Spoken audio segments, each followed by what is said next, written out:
Buenas tardes a todos.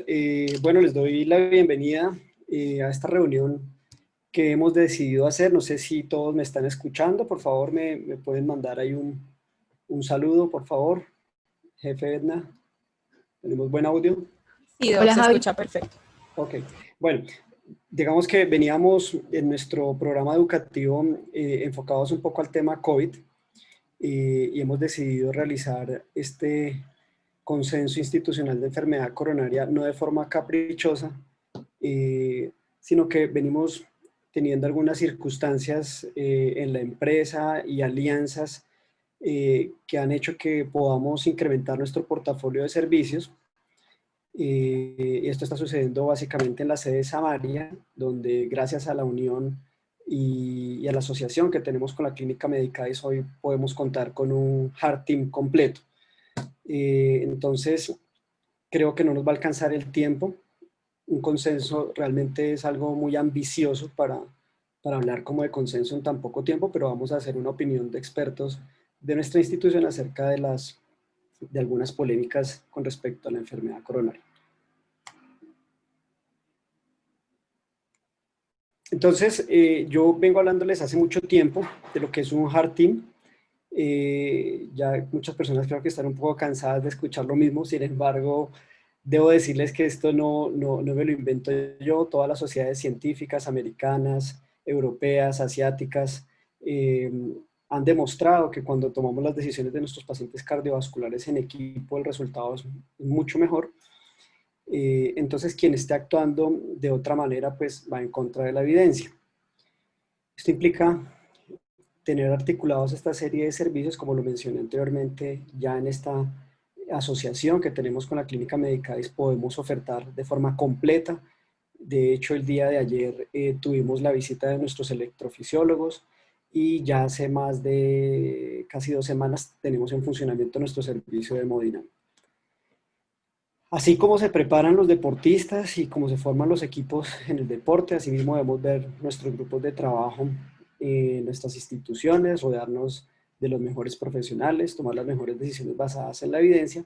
Este grupo no es solamente un grupo de médicos, recordemos que están todas nuestras enfermeras, auxiliares, terapeutas respiratorias e incluso todo nuestro personal administrativo. Esto pues nos va a garantizar tener buenos desenlaces y buenos resultados. ¿Cómo vamos a desarrollar el tema de hoy? Entonces, tenemos dos guías. Tenemos la guía de síndrome coronario agudo del Ministerio de Protección Social colombiano del año 2017 y tenemos estas guías recién salidas del horno hace unas pocas semanas, guías de manejo del infarto sin elevación del ST de la Sociedad Europea de Cardiología. Entonces, la metodología, vamos a ir desarrollando la guía en conjunto, nos acompaña todo nuestro Heart Team, la doctora María Fernanda Contreras, anestesióloga cardiovascular, el doctor Pedro Rocha, cardiólogo, la doctora Jennifer Cifuentes, también cardióloga, el doctor Víctor Aldana, hemodinamista, y nuestro coordinador de la unidad cardiovascular, el doctor Mauricio Márquez. Yo voy a ir desarrollando algunos ítems y voy a pedirles el favor de que estén muy atentos porque quiero que me ayuden a complementar, a redondear la idea y los puntos de controversia. No vamos a detenernos mucho en algunas cosas que ya creo que en el nivel en el que estamos, en nuestras unidades hemos venido trabajando ya hace algunos tiempos. Tenemos nuestra guía de manejo institucional en cosas, digamos, muy básicas. Vamos a tratar de no parar tanto. Recordemos, pues yo entiendo y sabemos que está de moda el tema del COVID, sabemos cuántas personas le ha cobrado la vida a esta infección, pero desde mi punto de vista, la pandemia que nos viene matando hace tantas décadas, finalmente la enfermedad coronaria, recordemos que es la primera patología de interés de salud pública a nivel mundial. Miremos estas muertes cada año, 17.5 millones por año. Solamente en Europa se mueren 600.000 personas por enfermedad coronaria al año. Si esto lo comparamos realmente con el COVID, es un problema muchísimo mayor. Es la enfermedad que mayor costo acarrea para el sistema de salud a nivel global. Solo un paciente coronario puede consumir 14.000 euros al año y hay más de 60.000 infartos sin elevación del ST en Europa en un año. Colombia gasta 23.456.789.000 millones, que esto son cifras astronómicas, en la enfermedad coronaria. Y pues esta enfermedad ha llevado a que eh, haya un despliegue de tecnología e innovación en los diferentes servicios que implica. Entonces, ¿qué hemos hecho en estos últimos 25 años? ¿Qué hemos mejorado? Hemos mejorado que ya son menos los pacientes jóvenes que se mueren.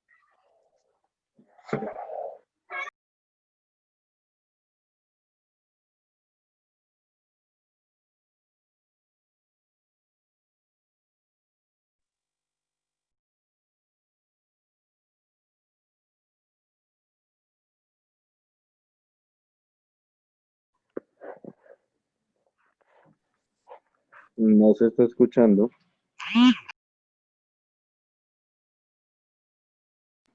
Aló, creo que ya me volví a conectar. ¿Me escuchan? Aló, aló, Sí, aló. Doc, ya se te escucha. Se cortó hasta qué punto. Bueno, entonces tenemos que hemos mejorado con mayor disponibilidad de hemodinamia, se mueren menos pacientes fumadores y menos pacientes jóvenes con infarto se mueren.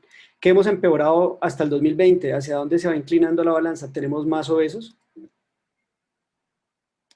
tenemos más pacientes diabéticos no controlados y tenemos más pacientes hipertensos no controlados. A mi modo de ver, casi siempre se combinan los tres y es el diabético gordo, diabético, hipertenso y todos mal controlados. Entonces, ese es el panorama que tenemos, este es el problema que tenemos y tenemos esta guía reciente y arrancamos por la definición universal del infarto. Entonces quisiera que fuéramos aclarando estos conceptos. No sé si el doctor Mauricio Márquez está por ahí que nos ayude a complementar y a redondear esta definición con su clasificación, doctor Mauricio. Buenas tardes a todos. Gracias, Javi, por la invitación. Sí, definitivamente, pues es clave la definición universal de infarto, puesto que, digamos que en la práctica clínica vemos con regularidad que se tienen en cuenta o, digamos, se interpreta mal eh, el síndrome coronario agudo y muchas veces vemos pacientes enfocados como tal sin tener pues la consideración que recomienda la literatura.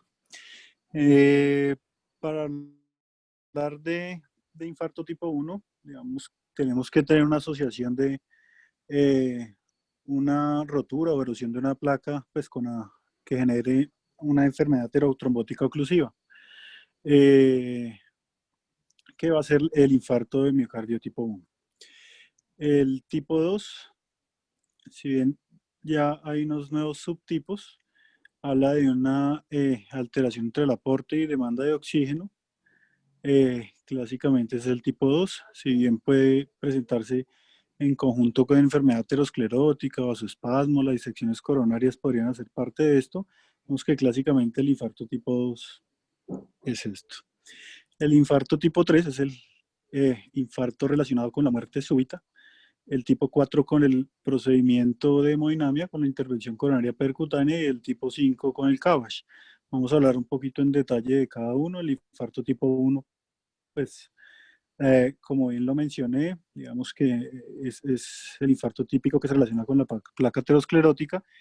Si bien, digamos que la definición de infarto menciona una elevación de las troponínas por la cuarta definición, menciona una elevación de las troponínas por encima del percentil 99, pero todo esto fundamentado en un contexto clínico adecuado, y ahí es donde quiero hacer hincapié. La diferencia entre el infarto tipo 1 y tipo 2 es el contexto clínico adecuado. Voy a dar un ejemplo para que lo entiendan un poco más. Si un paciente con un core anémico, con un sangrado masivo, presenta joven de 30 años, sin comorbilidades, presenta dolor torácico y hace cambios electrocardiográficos con elevación de biomarcadores por encima del percentil 99, efectivamente, ese paciente tiene un infarto, pero está asociado con la alteración entre el aporte y la demanda de oxígeno por sí solo. Y probablemente no puede tener enfermedad coronaria en relación a la enfermedad aterosclerótica. De tal manera que este paciente lo que va necesitar es que le corrijan su causa de base, en este caso la anemia, y estudios adicionales no invasivos como, por ejemplo, un ecocardiograma. Contrario en infarto tipo 1, que sí la estratificación coronaria, por supuesto, dependiendo del riesgo, va a ser necesario. También quiero diferenciar, aprovechar para diferenciar entre lesión miocárdica e infarto agudo de miocardio. Vamos a poner otro ejemplo para que lo entiendan un poco mejor. Cuando un paciente, ahorita que estamos en el COVID, le estamos midiendo troponinas y salen positivas y se asocian con peor pronóstico. No quiere decir que este paciente necesite cateterismo, sino tuvo síntomas. De hecho, la sepsis anteriormente siempre había tenido, pues no siempre, pero había asociación con elevación de troponinas y también se asociaba como marcador pronóstico. Entonces, no es completamente nuevo que un proceso infeccioso se asocie con elevación de biomarcadores. ¿Qué nos está sugiriendo esto? Que el corazón está sufriendo, pero si no hay un contexto clínico adecuado, quiere decir que no, que es una lesión miocárdica. Sí se asocia a peor pronóstico, pero es propio del daño, en este caso del ejemplo, por un proceso infeccioso. Los criterios adicionales para definirlo, que no hice hincapié en esto, entonces siempre la definición de infarto es con una elevación de la troponina, al menos el percentil 99, y tiene que tener el contexto. ¿Y cuál es el contexto? Uno, que tenga síntomas de isquemia miocárdica aguda. Dos, que tenga cambios isquémicos nuevos en el electrocardiograma, aparición de ondas Q patológicas, pues todo esto dinámico, por supuesto. Tres, que tenga un hallazgo en el cateterismo cardíaco que sugiera enfermedad coronaria. Cuatro, un hallazgo por imagen, la que tengamos disponible en nuestro medio, pues es mucho más fácil el ecocardiograma. Y todo esto hace parte del contexto clínico. De tal manera que quisiera detenerme un poco más acerca de las troponinas, puesto que con regularidad vemos que le dan, digamos, se interpretan de manera incorrecta. Adicional a esto, en esta guía reciente de la Sociedad Española Europea de Cardiología, le dan mucho hincapié a las troponinas y a la diferencia, al delta de troponinas, pero no en relación, y cambian en relación al tiempo. Mencionan el delta de troponinas dentro de 1 hora y 2 horas en las troponinas de alta sensibilidad. Sin embargo, debemos conocer el tipo de troponina, el tipo de técnica que tenemos en nuestra institución para una correcta interpretación. Ya no es correcto el delta del 20% en este tiempo, puesto que cada una tiene sus puntos de corte, incluso hay una zona gris donde tenemos que tomar una tercera troponina, que más adelante imaginaré yo que Jennifer nos va a ampliar acerca de esto. Esto es, por supuesto, un repaso muy rápido de la definición universal y de los tipos de infarto.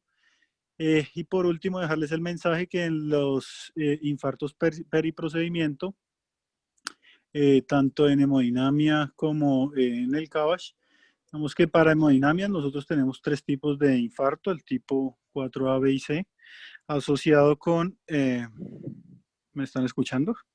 Por supuesto, Mauricio. Asociado con el infarto periprocedimiento, la estenosis o la trombosis del stent, 4A, B y C respectivamente. Y nos dan puntos de corte de biomarcadores de 5 veces el umbral del percentil 99. Y para el CABASH nos dan 10 veces el umbral, al menos 10 veces el umbral por encima del percentil 99.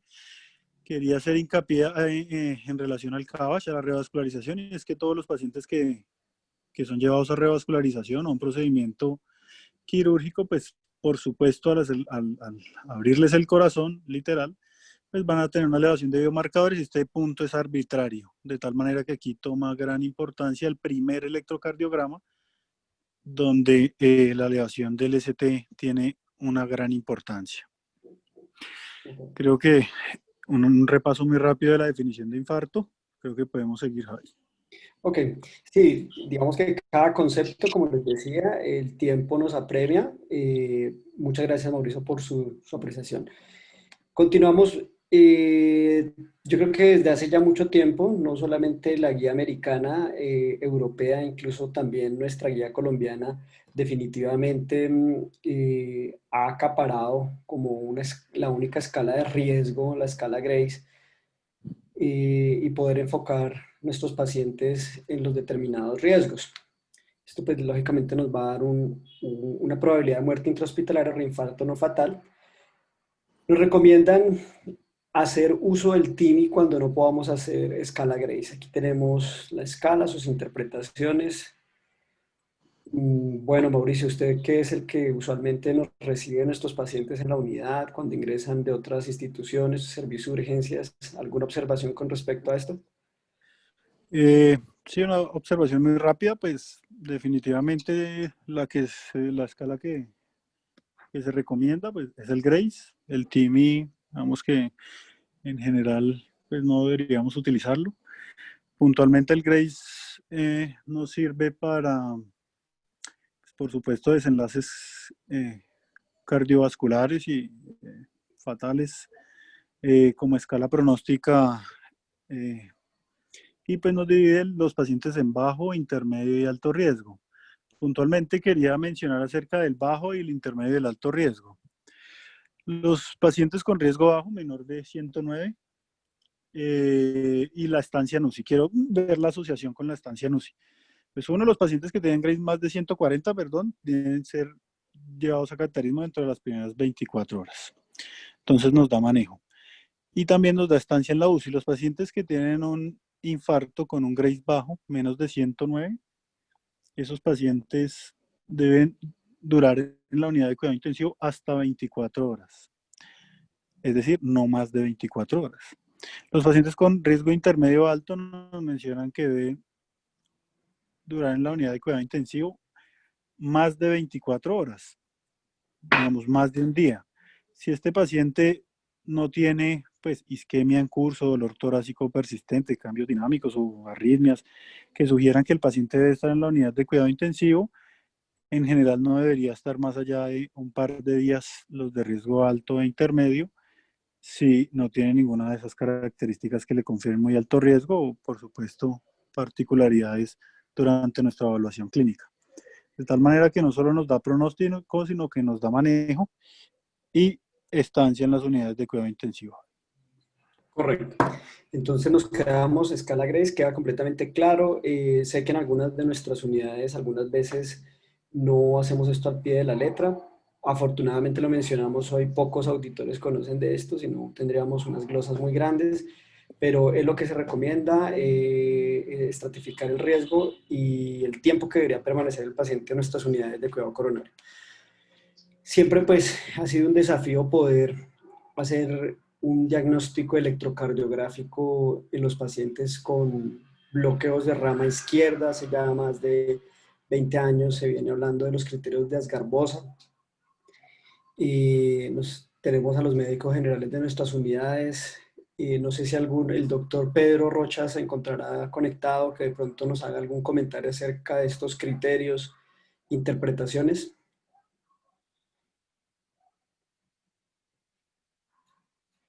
¿Estará conectado alguno de los cardiólogos? ¿Me pueden escuchar?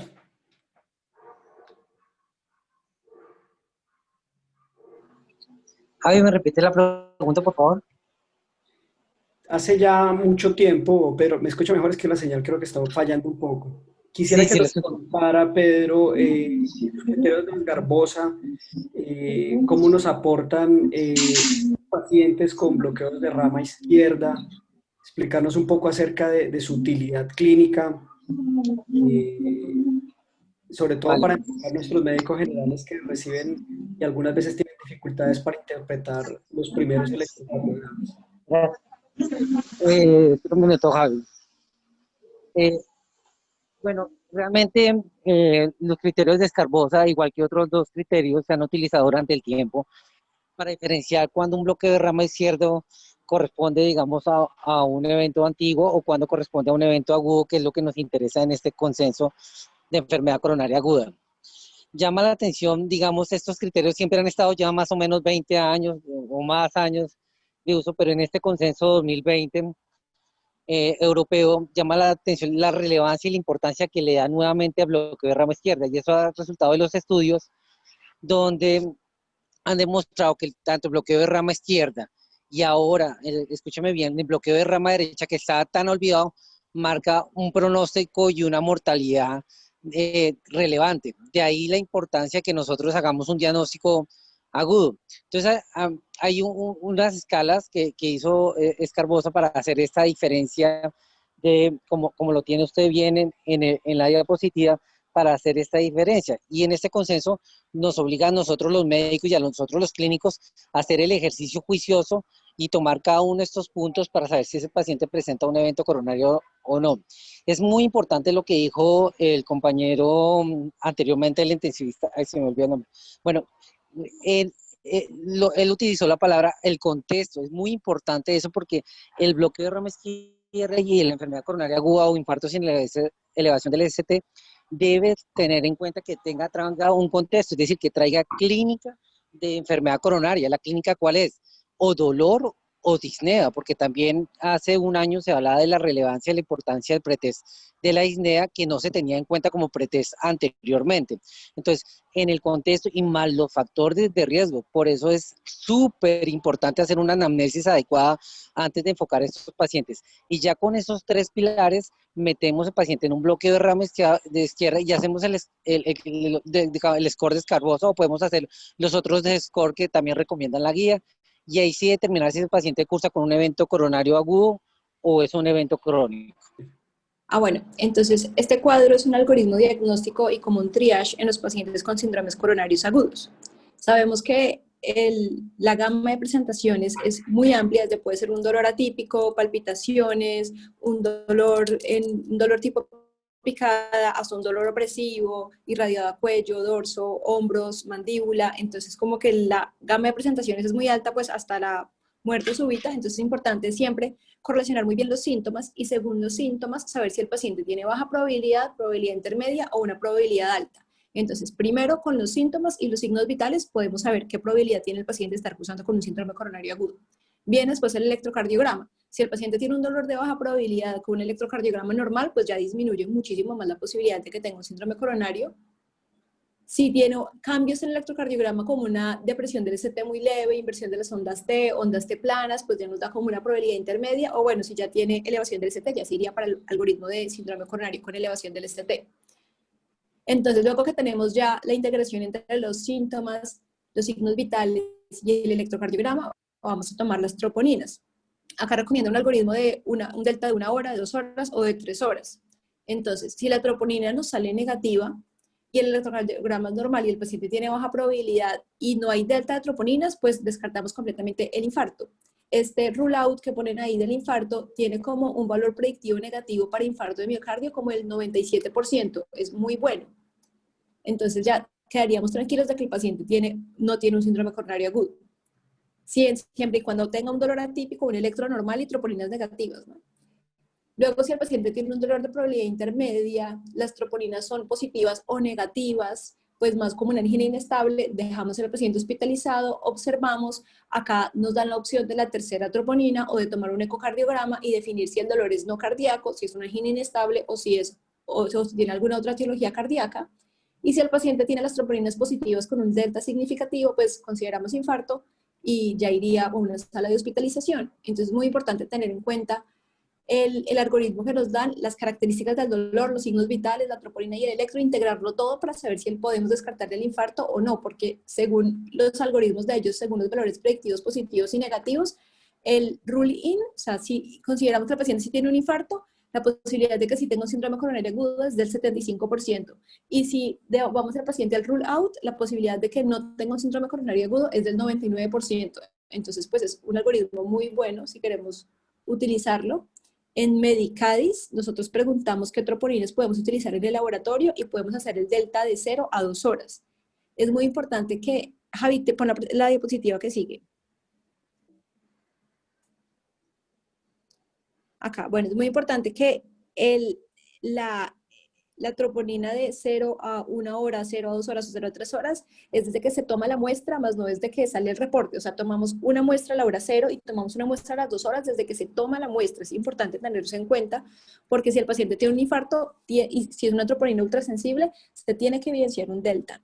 Entonces, en esta gráfica podemos ver si el paciente tiene una sospecha de infarto, si las troponinas están muy bajas o no hay un delta, pues descartamos el infarto, se puede dar egreso. Si nosotros seguimos sospechando que puede tener enfermedad coronaria, se puede realizar un test de esfuerzo, un angiotac coronario, una angiografía o no hacer nada dependiendo pues la del paciente y los antecedentes que tenga. Si tiene una troponina alta o hay un delta significativo, pues es un paciente que se hospitaliza para realizar un ecocardiograma y una angiografía y pues si está entre esa zona gris, observamos, podemos realizar una tercera troponina a las 3 horas o hacemos el ecocardiograma y dependiendo dependiendo los antecedentes, los síntomas y los resultados, definimos si va de una vez a cateterismo o hacemos una prueba no invasiva. Listo. Sí, es importantísimo tener esto muy claro porque si lo vemos, sumando las tres cosas, ¿no? La clínica, el electro y el delta de las troponinas, nos encontramos en los dos extremos. Un paciente que prácticamente lo descartamos, lo mandamos para la casa, hasta el otro extremo que es el paciente que llega con shock cardiogénico y supradesnivel del ST, pero teniendo en cuenta estas tres variables ya prácticamente desarrollamos todo el algoritmo de manejo del paciente con infarto sin elevación del ST. Acá tenemos un poco más esquemático la ruta de cómo podemos enfocar Bueno, a estos pues pacientes. es muy parecida a las que ya mencionamos. Tenemos el electrocardiograma, los síntomas. Si el paciente está inestable, pues el paciente directamente se ingresa al hospital y pues debe ser monitorizado en una unidad de cuidados intensivos y ser llevado a una angiografía temprana, que es la parte roja, la que está señalando, ¿sí? Luego, si el paciente está estable, tiene un electrocardiograma sin elevación del ST, vamos a tomar la primera muestra, que es la hora 0. Entonces, cuando se toma la muestra, es que sale el tubito rojo. Entonces, se toma la muestra a la hora 0. El resultado, entonces, si el resultado pues nos da negativo o muy bajo y el paciente lleva más de 3 horas del inicio del dolor, el CPO es el Chest Pain Onset, el inicio del dolor, entonces definitivamente descartamos infarto. Si lleva más de 3 horas del inicio del dolor. Si la primera troponina es alta o positiva, pues el paciente se hospitaliza y se descarta el infarto que se va para el otro algoritmo. Luego tomamos la troponina a la hora, o pues a las 2 horas o las 3 horas, como nos quede más cómodo en los hospitales donde estamos, y tenemos el resultado.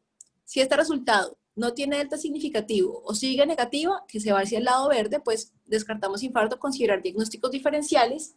Si este resultado tiene un cambio significativo con respecto a la de la primera, pues igual se monitoriza en unidad de cuidados intensivos o pues donde lo vayamos a hospitalizar y hacemos el cateterismo temprano.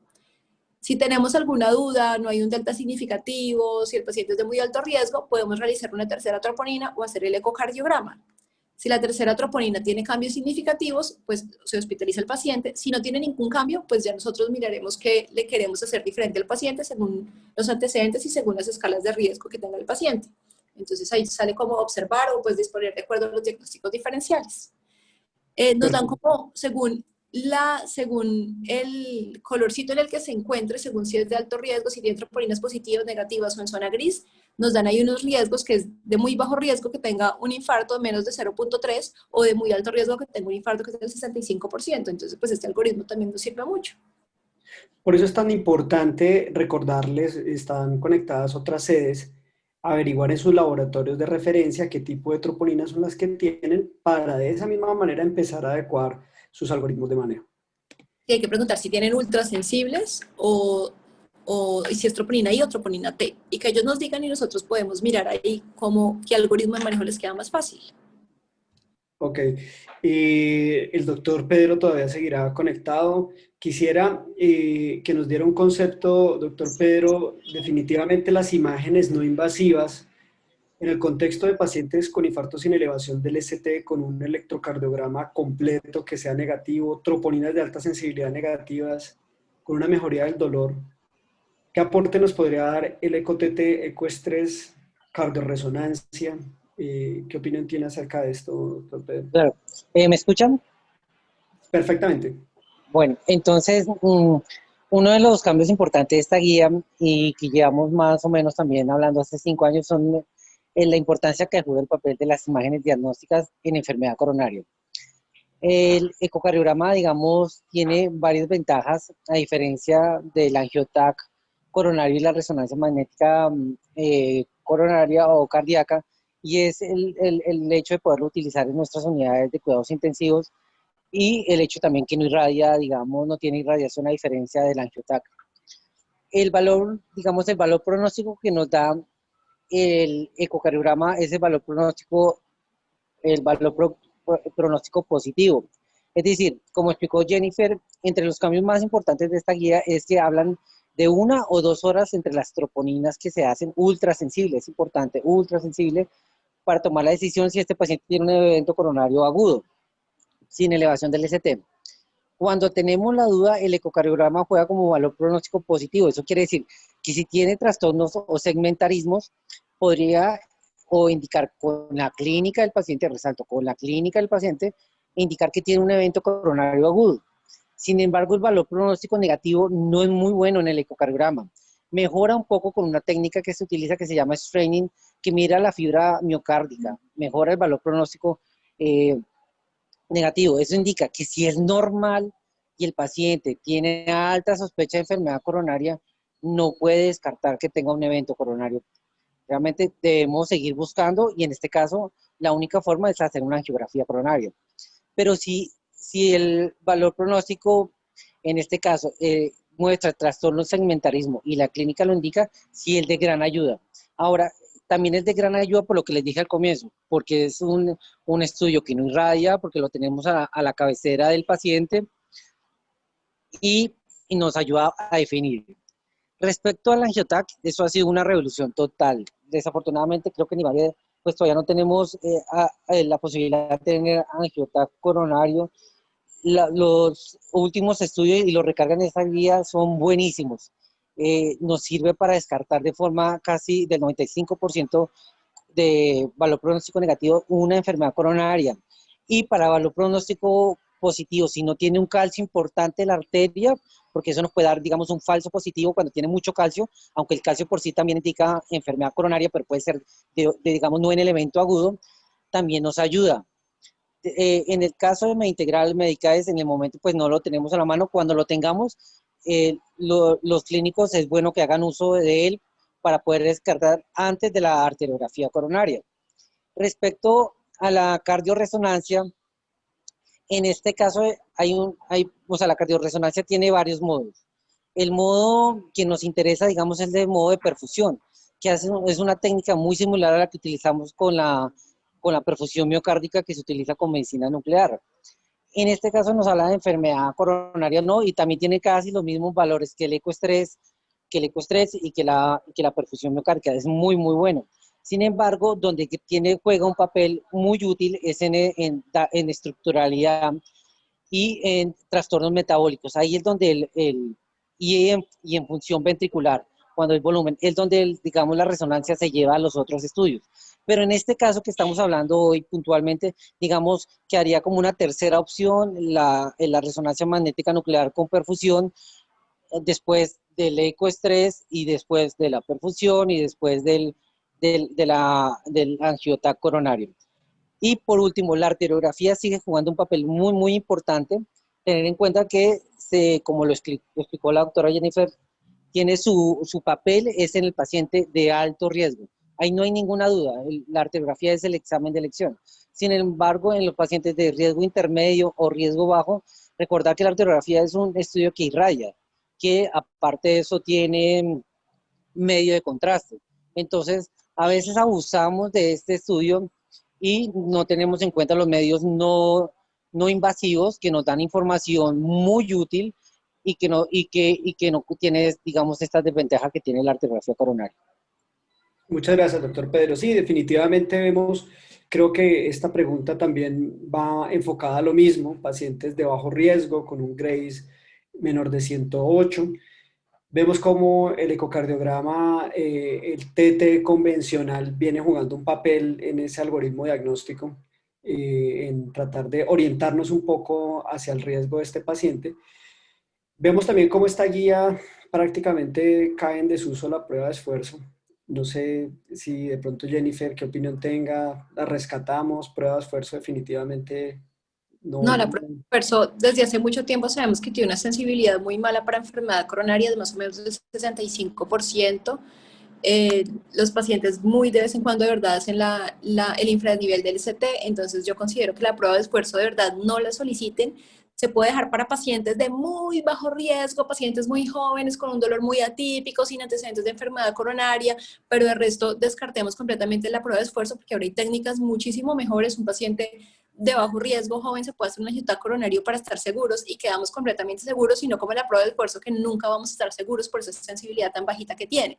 Entonces yo apoyo que debemos utilizar las nuevas técnicas que tienen una sensibilidad y especificidad muchísimo mejor que la prueba de esfuerzo.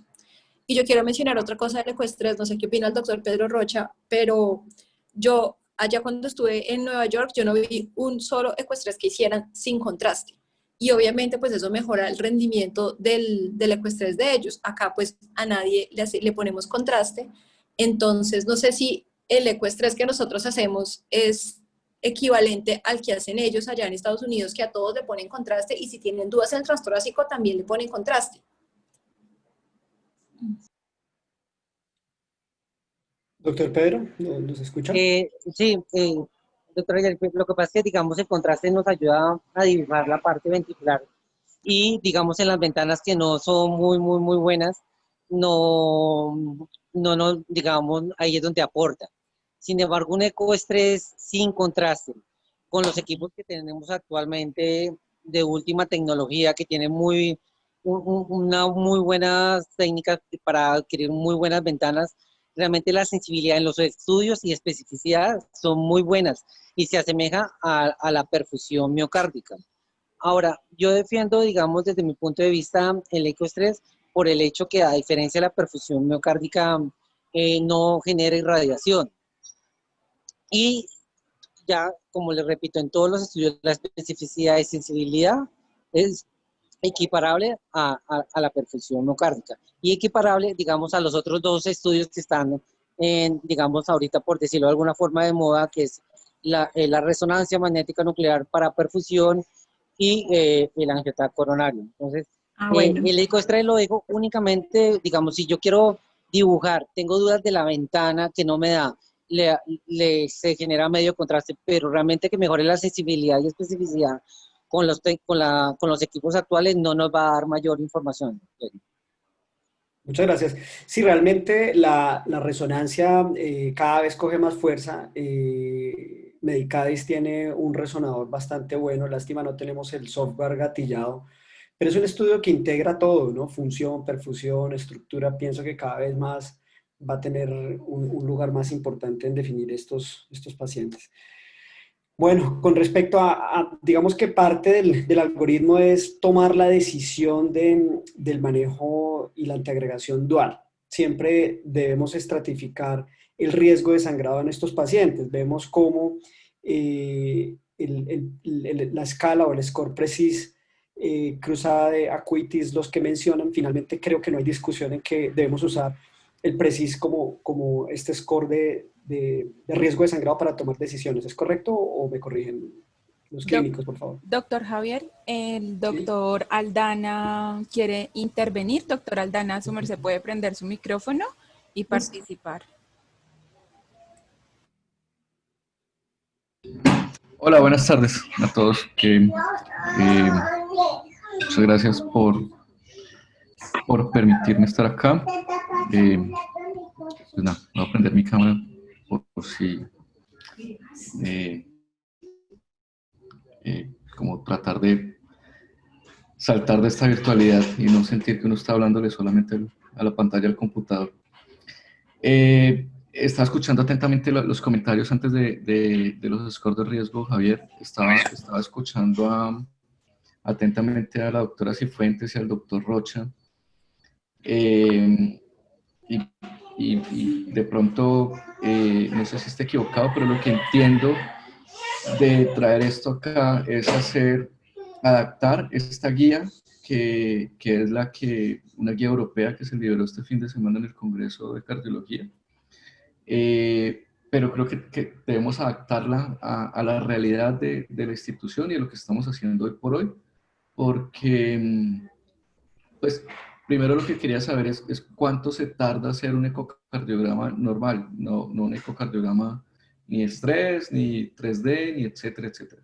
Y lo otro, pues, creo que lo decía Pedro, pues la disponibilidad primero de hacer el angiotac es muy, muy bueno. Probablemente vamos a llegar al punto en donde el cateterismo va a terminar solamente para entrar a intervenir y no más. No vamos a dejar de ser tanto diagnóstico, pero hoy por hoy les puedo decir que en el país no hay más de 10 cardiólogos y radiólogos, creo que hay muchos menos, que estén entrenados en lecturas adecuadas de angiotac coronario. Y lo que podrían llevar es a retrasar el diagnóstico en este tipo de pacientes, que como bien lo dice la guía, son pacientes de bajo y moderado riesgo, siendo que podemos tener otros recursos disponibles más a la mano, como el ecocardiograma, por ejemplo, para esta población de pacientes.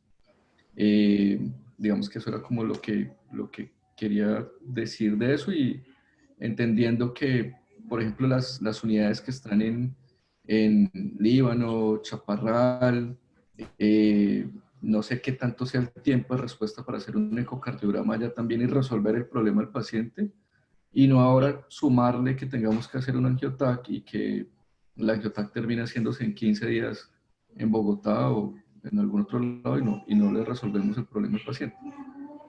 Eso es Es por mi correcto, Víctor.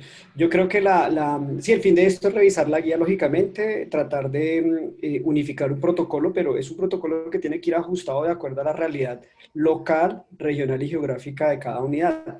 De hecho, pues quiero darles también un saludo a las personas que se están conectando y saludarlos en Duitama. Esta es una información para todos. Se abrió la unidad de cuidado intensivo en la Clínica Boyacá. Les mandamos un saludo a todos, que cuenten con este equipo de trabajo también para ustedes, y creo que cada institución, cada unidad tiene que empezar a coger la guía de acuerdo a su disponibilidad de diagnóstico. Entonces, ya hablando con respecto al tema de la antiagregación dual, vamos a coger este score como riesgo de sangrado para iniciar la antiagregación dual, ¿es correcto? El PRECIS.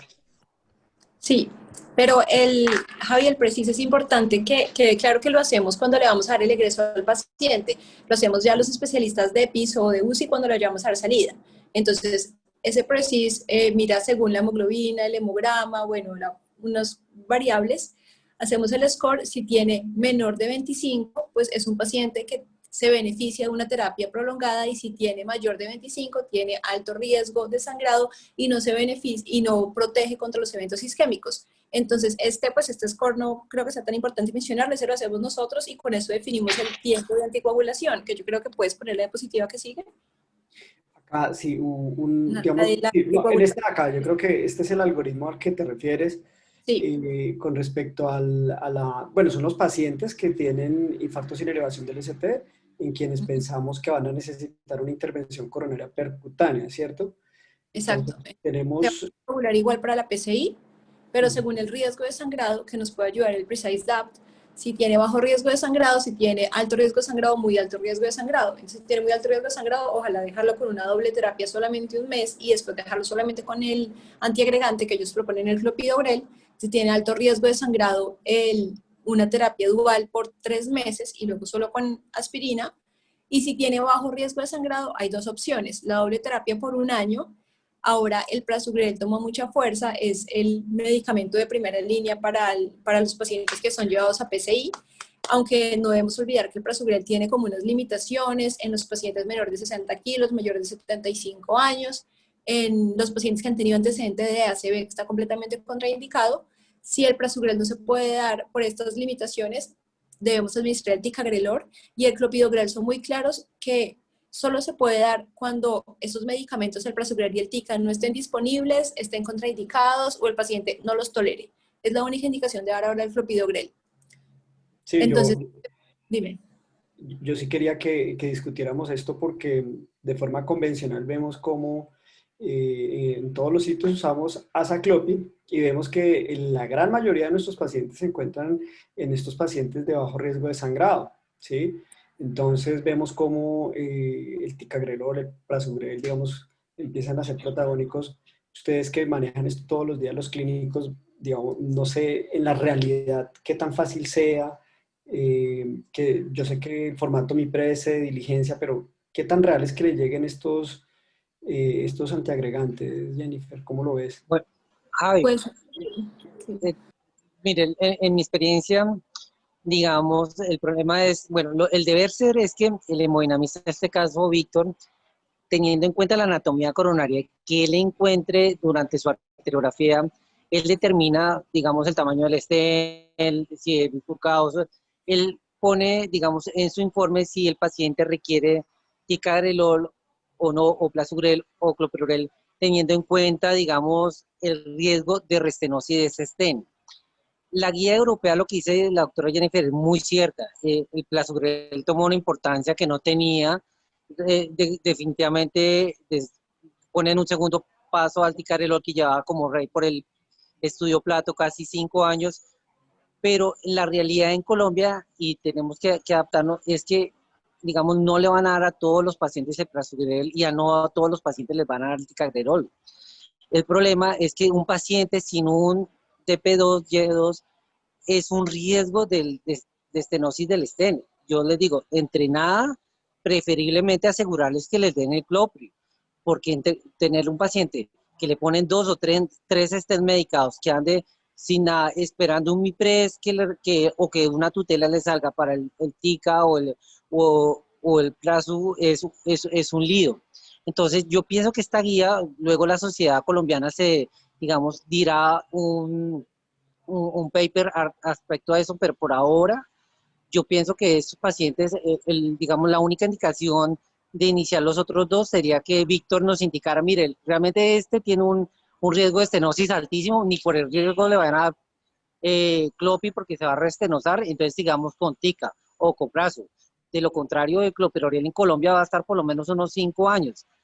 Ahora, el deber ser, pues si uno se acoge a esta guía, pues uno dejaría el clopi de terceras, sin lugar a duda. Pero la realidad en Colombia es total, es diferente. Yo creo que es muy bueno su Yo, aporte, Pedro, sentándonos sobre la realidad nacional. Esta mañana lo hablábamos con Mauricio y me contaba que algunas veces hasta la aspirina hemos tenido dificultades que uno no lo puede creer. Y una cosa es Javier, lo que recomienda la guía y otra cosa es desafortunadamente la realidad de nuestra población. Es correcto. Víctor, lo escucho. no, Javier, de acuerdo pues con lo que acaban de opinar Jennifer y Pedro, simplemente, eh, digamos, el ticagrelor es un medicamento que no está en el plan de beneficios hoy por hoy. Sí, es un medicamento muy bueno que no está en el plan de beneficios. El prasugrel está en el plan de beneficios desde hace como un año o más en el sistema de salud, para el régimen contributivo por lo menos. El año pasado en el Congreso Europeo de Cardiología se presentó un estudio que es el ISA-REAT, en donde se comparó cabeza a cabeza ticagrelor versus prasugrel, y cabeza a cabeza parece ser mejor prasugrel según este estudio que se publicó, y por lo cual esta guía hoy por hoy lo pone como de primera opción entre estos dos medicamentos.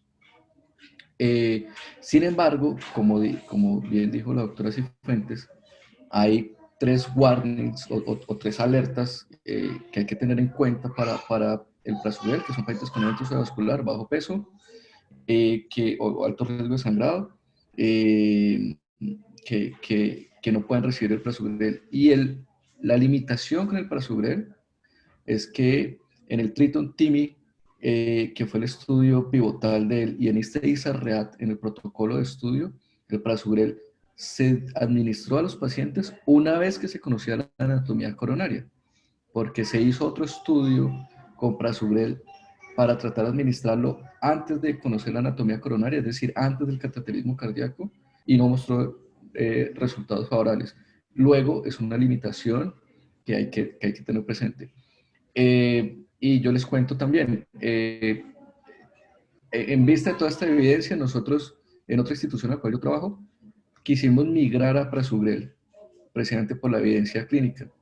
Sin embargo, como está en el plan de beneficios, curiosamente no lo entregan las aseguradoras, y estoy hablando de una aseguradora del régimen contributivo, no lo entregan. Y cuando nos fuimos a averiguar cuál era la situación con eso, es que Prasugrel, a pesar de que está en el plan de beneficios, sigue siendo más costoso que el Clopidogrel, que ya hay más de 10 marcas en el país. Entonces, estos pacientes se quedaron sin Prasugrel y tocó que devolverlos a Clopidogrel. Luego, lo que acabo de decir es que estoy de acuerdo con Pedro, que debemos como articular muy bien con el asegurador, ojalá con el auditor, y mostrarles esta evidencia, decirle, venga, encarguémonos de que le vamos a dar un buen medicamento, y si no, pues algo que asegure que no se vayan a tapar los estenos, no vaya a tener eventos adversos durante el seguimiento de estos pacientes. De acuerdo. Creo que hay algo bueno. Quería hacer un aporte, Javi. Claro que sí, No Mauricio. hemos hablado un poco del pretratamiento que también se Acá, modificó. acá teníamos, digamos que sí, Mauricio, si quiere adelante con el pretratamiento, aquí simplemente dejé algunas de las recomendaciones de la guía anterior, pero creo que vamos a lo mismo, ¿no? O sea, el tema ticagrelorasa, azaclopidogrel, finalmente tenemos que individualizar nuestros pacientes, el contexto cultural. Creo que el manejo con betabloqueadores también, a pesar de que es uno de los pocos medicamentos que reduce la mortalidad, tenemos que saber en qué contexto lo usamos. Pacientes con shock cardiogénicos, inestables hemodinámicamente, desafortunadamente no lo podemos iniciar. Y creo que con las heparinas hay ya menos controversia. No sé, doctor Mauricio, continúe con su aporte en cuanto al pretratamiento. Sí, pues aprovechando que estábamos hablando de los inhibidores del receptor P2Y12, el pretratamiento puntualmente con un inhibidor P2Y12, pues pareciera ser anteriormente racional. Sin embargo, a lo largo de las publicaciones de muchos estudios, se ha documentado que en general los beneficios del pretratamiento, pues digamos, no son muy buenos. De hecho, pueden aumentar el riesgo de sangrado, e incluso teniendo en cuenta que muchas otras patologías también cursan con dolor torácico, como por ejemplo una disección aórtica, o complicaciones asociadas como sangrado intracraneal en conjunto con entidades que pueden simular un infarto, podrían socavar este beneficio de la antiagregación en pretratamiento. Adicional a esto, incluso el pretratamiento con ticagrelor, ya que el doctor Aldana mencionó el ISAR-REACT 5, el grupo de ticagrelor fue incluido o tenía una estrategia pretratamiento, y tampoco hubo un beneficio aparente en esta estrategia. En conclusión, el pretratamiento con el inhibidor del receptor P2Y12 en general no se recomienda si el cateterismo se va a realizar dentro de las siguientes 24 horas, que me parece un cambio muy importante a mí.